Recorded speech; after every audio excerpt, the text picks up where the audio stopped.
We had decided a while ago to have a small event. It's pretty niche in some ways, but important nonetheless from a civil liberties point of view, in relation to where the security forces cross over in terms of civil liberties, and it arose in relation to cases that were brought to our attention in relation to Irish Republican political prisoners and how they have been impacted upon when they travel in terms of MI5 and other state services operating in EU countries. So it's an interesting and a niche one, particularly interesting to sort of Catalans and Basques and other countries here who have political prisoners and political minorities like that. And for the first time ever, the Irish media want to cover that. But anyway, we had a number of important offices from some of the Catalans and Spanish MEPs, which was good. But they made that point that this is being done to label and demonise people, to cut across a political viewpoint. Yeah, I mean, just to let people know who we're talking about, we're talking about the Irish Republican Prisoners Welfare Association. They were very adamant that they want peace, but they didn't like the nature of the Good Friday Agreement. But that's an argument for another day.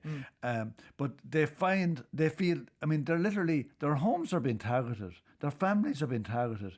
There's an effort by forces in the 6 counties and the 26 counties to ostracise them from their communities. And they made a film, a short film, which was really impressive. And it was, I think it'd be great if more people can see it, because it really tells the story about what's really going on.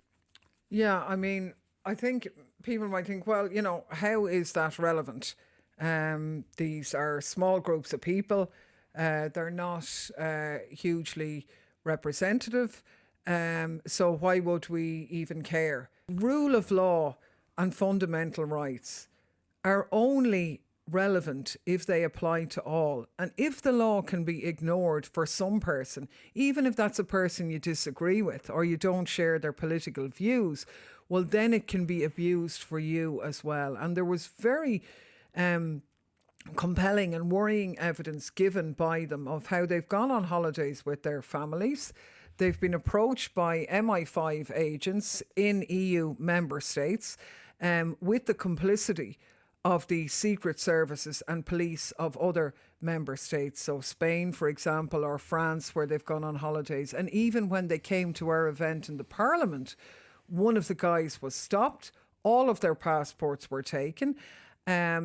And they felt that they wouldn't have been able to proceed further had they not had the emails saying that they were coming to an event in the Parliament. And the guy whose passport, and he was told that his passport was red flagged, has never been convicted of anything. One public order offence years ago, but he's never been convicted, he's never been in prison. This is worrying. It's very worrying when you see what's happened to their families as well. Their children, their partners being dragged into that cycle of harassment, bank accounts being closed, people's employers being contacted. And what that does is ostracise and put people outside the inverted commas norms of society. It demonises them and tries to isolate them. That's not healthy. If there's people whose views you don't agree with, and we're not dissident Republicans, but we think that it's important to engage with people and to exchange views with them and to have people have their voices be heard. And the law must operate equally for all. Yeah, I mean, listen, and obviously minorities, and these are a minority, struggle to have their voice heard because people are intimidated into not giving them a voice. But I mean, laws are often brought in to supposedly deal with a threat from some minority.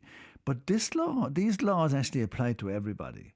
And before you know it, you'll find your civil liberties being eroded. And we've seen movements within Europe, within the European Union, which are worrying as well. And even, for example, if you have a dissenting voice, it's quickly labelled as disinformation now, or you're spouting someone's propaganda. Freedom of thought and freedom of expression are under threat in the European Union. And likewise, in this case in Dublin, I mean, these individuals would struggle to get their point across, because the media wouldn't go there. Exactly. And most politicians won't go there. But they're looking for freedom of movement the same as everybody else. Right? If they're guilty of something, well, why aren't they charged and in jail? If they're out free, then they should have the same civil liberties as everybody else.